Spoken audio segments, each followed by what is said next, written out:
নমস্কার সবাইকে, আমার নাম শুভদীপ। আমার একটা নতুন ব্লগে আপনাদের সবাইকে আবার স্বাগত। আপনারা দেখছেন আমার ইউটিউব চ্যানেল ইটস ইউর শুভ। তো আজকে একটা নতুন দিনের শুরু। তা সকালবেলায় স্টুডেন্টরা পড়তে এসেছিলো, আর আজকে সকালবেলা অনেক কুয়াশা ছিল চারদিকে। মানে আমার মনে হচ্ছিল ঠান্ডা পড়ছে। এখন যেহেতু বোঝা যাচ্ছে না যে ঠান্ডা পড়েছে নাকি গরম পড়ছে, নাতিশীতোষ্ণ আবহাওয়া। তো একটু আগে স্টুডেন্টরা পড়তে এসেছিলো, এখন ছুটি দিলাম। তো এখন যাবো ফুল আনতে, তারপরে এসে হয়তো পড়তে বসবো, নইলে টিফিন করবো। টিফিন তো করতে হবে, কারণ আজকে যাদের বিকেলে 4টার থেকে পড়ায় তাদের আজকে 11টার সময় পড়ে দেবো, কারণ আজকে সবে পড়া, স্কুল ছুটি আছে। তো চলো এখন যাবো ফুল আনতে, যাওয়া যাক ফুল আনতে, এসে তারপর দেখাই কী করি। তো এখন সাইকেল চালিয়ে ফুল নিয়ে বাড়ি চলে আসি। তারপর ঘরে বসে চা খাচ্ছিলাম, দিদি এসে বলে মাংস আনতে যেতে হবে। তারপর চলি আমি মাংস আনতে সাইকেল চালিয়ে জয়পুরে। সকালে টিফিন করছি। সকালে টিফিন আছে ভাত আর ডিমের তরকারি। তাহলে এখন টিফিন খেয়ে তারপর পড়তে চলে আসবে সবাই। তো পড়তে বসবে 11টা নাগাদ। তাহলে এখন টিফিনটা সেরে নিই, একটু পরে পড়তে চলে আসবে। মাত্র স্টুডেন্টদের পড়িয়ে উঠলাম। তো পড়িয়ে উঠেছি মানে কিছুক্ষণ আগে, 1 ঘন্টা মতো হয়ে গেছে। এখন একটা টেস্ট দিয়েছি। আজকে আর টেস্ট দেবো না, কারণ এখন একটু বেরাবো। এখন যাবো হচ্ছে একটা বই কিনতে যাবো আমি, আর চয়ন লটারি আনতে হবে। আর দেখি, এখন খাওয়া দাওয়ার তো ঠিক নেই, এখন হয়ে যেতে পারে রাস্তায় বেরোলে, ঠিক আছে। আমি অত না, চয়ন যাবো। তখন যাই বইটা কিনে নিয়ে আসি, আর যা যা বাকি আছে সেটা আবার রাতবেলা পড়বো। আজকে হয়তো বেশি পড়তে পারবো না, দেখি। তাও অনেকটাই অনেকটাই কভার করার চেষ্টা করবো। তাহলে এখন যাই, বেরাই, অ্যানালাইজ করে নিই। একটা টেস্ট দিয়েছিলাম আর অ্যানালাইজ করেছি, আর কিছুই না। রাত্রেবেলা হয়তো 5 ইয়ার প্ল্যান, পঞ্চবার্ষিকী পরিকল্পনা, ওটা নিয়ে একটা ক্লাস দেখেছি। ওটাতে আমি হেভি কমজোর, ওটা আমি বারবার ভুলে যাই। ওটা আমাকে ভালো করে একদম শিখতে হবে, ঠিক আছে।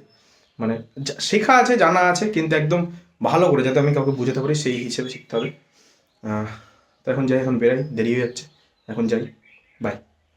এসে দত্তপুরে চয়নের জন্য লটারি নিতে, আমি পুছু আর চয়ন। তোমার এটা 100 গ্রাম হয়ে গেল। ওটা 60 গ্রাম ছিল না। আজকে এই কাকার কাছ থেকে মাখা খাওয়ার সময় তিশার কথা খুব মনে পড়ছিল, কারণ যখন শেষবার খেয়েছিলাম তখন তিশা ছিল আমাদের সাথেই। আজকে ও নেই। যেখানেই থাকিস বোন, ভালো থাকিস, আর কিছু বলার নেই। আসার সময় ভাবলাম চা খাই, কিন্তু চয়ন এখানে চা খেলেও ওর মনটা পুরো আছে পুরো মিন্টুদার দোকানে। মিন্টুদার সবে বিরিয়ানি হাঁড়িটা খুলেছে, আর ও তখনও ভাবছে যে খাবে কি খাবে না, খাবে কি খাবে না। শেষমেশ বিরিয়ানি নিয়ে নিলাম, একটা স্পেশাল বিরিয়ানি নিলাম 2টো চিকেন দিয়ে, 3জন ভাগ করে খেলাম। টাকা শ্রাদ্ধ কাকে বলার, গ্যাস যাতে হয় এরকম খাবার আমরা ছাড়া কেউ খেতে পারবে না। আর চয়ন যেহেতু মিন্টুদার দোকানে কাজ করে দিনের বেলাটা, তো দেখতেই পাচ্ছ ওই চেয়ারটার আমাদের সাজিয়ে দিচ্ছিল।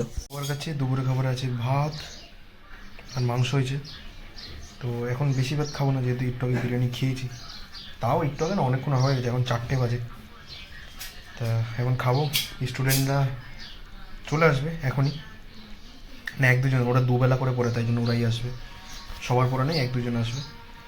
তো এখন খাই, খেয়ে দিয়ে পড়তে বসে যাবো। আবার পড়িয়ে উঠে তারপর তোমাদের সাথে দেখা হচ্ছে। ততক্ষণের জন্য বাই। তো এই সবে মাত্র পড়িয়ে উঠলাম। তো আজকে আর বেশি ক্লাস করবো না, শরীরটা ভালো লাগে না। মানে বুঝতে পারছি সকালবেলা যা যা খেয়েছি, আর এখন ভালো লাগে না। তো ভাত রান্না হচ্ছে। তো আজকে একটু এখন দেখি সকাল দিয়ে বা তার কালকে যে ক্লাসগুলো করেছি সেগুলো একটুখানি দেখা করবো। আর ভাত হচ্ছে, ভাত হয়ে গেলে খেয়ে দিয়ে ঘুমিয়ে পড়বো। আজকে আর ভালো লাগছে না, কালকে সকালবেলা আবার দেখা হবে তোমাদের সাথে। এখন একটু দেখি, ভাত হয়ে গেলে ভাত খেয়ে ঘুমিয়ে পড়বো। আজকে রাতের খাবার আছে ভাত আর মাংস। তো এখন ভাত টাত খেয়ে ঘুমিয়ে পড়বো। তো আজকের ভিডিওটা এইটুকুনি। ভিডিওটা ভালো লাগলে অবশ্যই একটা লাইক করবেন, চ্যানেলে নতুন হলে চ্যানেলটা সাবস্ক্রাইব করে দেবেন। আর আসছি কালকে একটা নতুন ব্লগে, দেখা হবে। বাই, গুড নাইট সবাইকে।